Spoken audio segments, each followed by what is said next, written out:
Italia është rënditur nga krimi makabër.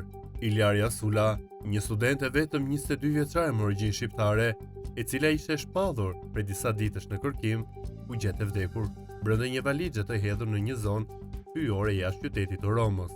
Nga denoncimi i bërë nga shoqet me të cilat Ilaria ndante apartamentin ku jetonte, 22 vjeçare u largua mbrëmjen 25 marsit nga shtëpia pa i treguar askujt, një gjë që sipas dëshmive i kishte bërë dhe herë të tjera.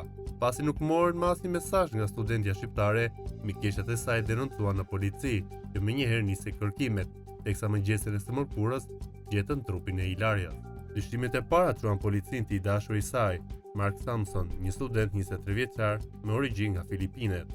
Pas marrjes në pyetje, ai pranoi krimin, duke thënë se Ilaria kishte shkuar te shtëpia e tij, pasi ishte larguar nga apartamenti ku qëndronte me shoqet. Shqiptarja i kishte bërë me dije se kërkonte të jepte fundlidhjes, por në inat e sipër, ai e goditi disa herë me thik, duke i marrë kështu jetën. Pas kësaj kishte futur trupin e saj në valixhe dhe në makinën e tij, ishte drejtuar në zonën hyjore jashtë Romës dhe aty e kishte hedhur. Zbulimi makabër u bë nga disa persona që frekuentojnë zonën hyjore të Polit, të cilët lajmëruan dhe policinë.